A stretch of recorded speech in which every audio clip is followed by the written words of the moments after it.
Silakan masuk. Mas, kesini. Iya. Tapi kamu beneran mau kan? Iya, saya mau, Mas. Ya udah, kalau gitu sebentar saya nutup pintu dulu. Iya. Kisah janda anak satu terjerat utang rentenir, pasrah di tengah himpitan ekonomi. Di sebuah perkampungan padat penduduk di pinggiran kota, kisah pilu dialami seorang janda berinisial Rara 34. Sejak ditinggal wafat suaminya 3 tahun lalu, ia harus menjadi tulang punggung bagi anak semata wayangnya yang kini duduk di bangku sekolah dasar. Dengan latar belakang pendidikan yang terbatas dan sulitnya lapangan pekerjaan, Rara berjuang keras untuk sekadar menyambung hidup. Awalnya, ia mencoba mencari pekerjaan sebagai buruh cuci, asisten rumah tangga, hingga menawarkan jasa menjahit kecil-kecilan. Namun, penghasilannya tidak menentu. Sementara kebutuhan sehari-hari, biaya sekolah anak, hingga sewa kontrakan terus menekan. Dalam keadaan terdesak, Rara terpaksa meminjam uang kepada seorang rentenir di lingkungannya. Rentenir tersebut menawarkan pinjaman cepat tanpa syarat, namun dengan bunga tinggi. Rara yang kala itu tidak memiliki pilihan lain, hanya bisa mengangguk. Awalnya saya hanya pinjam 1 juta rupiah untuk biaya sekolah anak. Tapi tiap minggu ditagih dengan bunga yang besar. Kalau telat, ditambah lagi dendanya, ujar Rara dengan suara lirih saat ditemui wartawan. Hari-hari Rara pun semakin berat. Uang hasil kerja serabutan habis untuk membayar cicilan utang.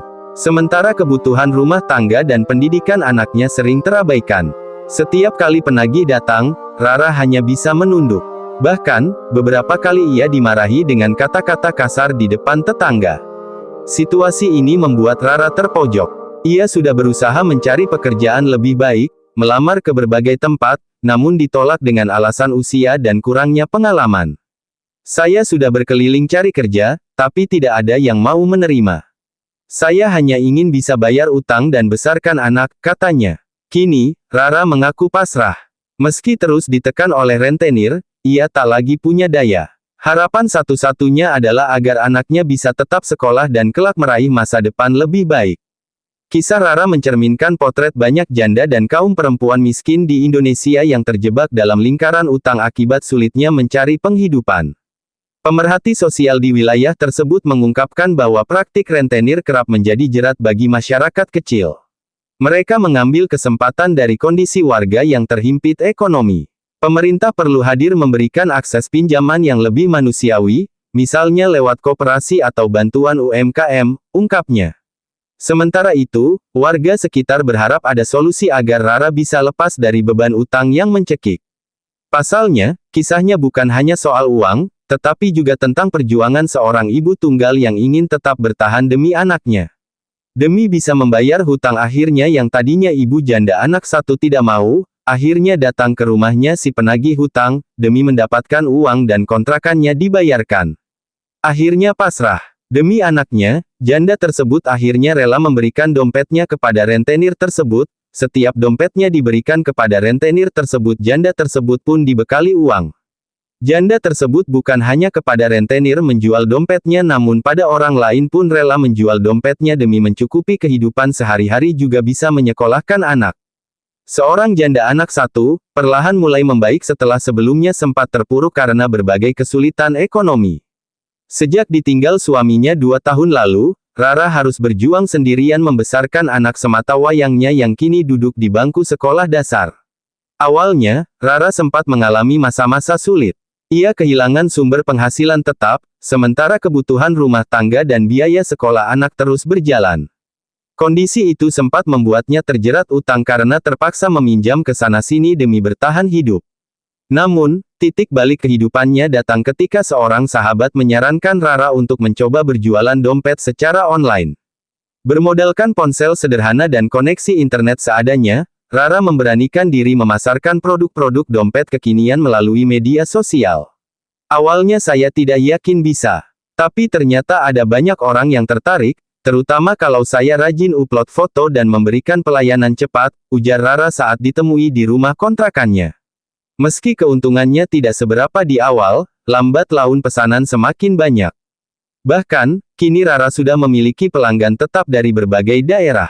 Dari hasil jualan itu, ia mampu sedikit demi sedikit melunasi utangnya, serta mencukupi kebutuhan anaknya tanpa harus bergantung pada orang lain. Selain itu, keberaniannya memulai usaha juga membuat Rara lebih percaya diri. Ia merasa mampu membuktikan bahwa seorang perempuan, meski berstatus janda, tetap bisa mandiri dan bangkit dari keterpurukan. Yang penting jangan malu mencoba. Kalau dulu saya hanya berpikir bagaimana bisa bertahan, sekarang saya punya semangat baru untuk mengejar kehidupan yang lebih baik bersama anak saya, tuturnya dengan mata berkaca-kaca. Kini, meski usahanya masih kecil, Rara bertekad untuk terus mengembangkannya. Ia bercita-cita suatu saat bisa memiliki toko kecil agar bisa membuka lapangan pekerjaan bagi ibu-ibu lain yang mengalami nasib serupa. Kisah Rara menjadi bukti nyata bahwa keterpurukan bukanlah akhir, melainkan awal dari sebuah perjuangan. Dengan ketekunan, keberanian, dan doa, kehidupan yang tadinya terasa gelap bisa kembali menemukan cahaya. Iya, Ya udah saya ganti dulu ya. katanya kan kamu lagi butuh duit.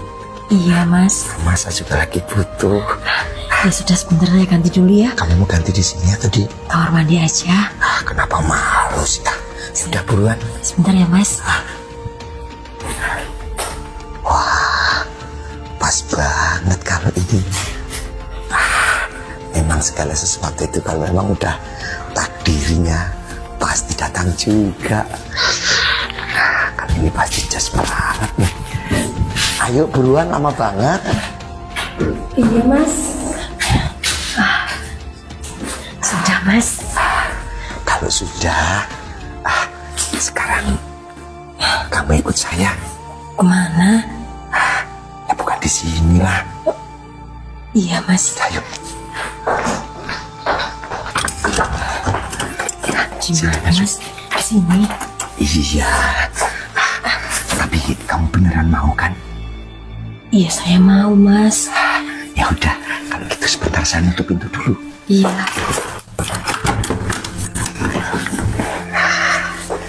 Sebentar ya. Iya mas.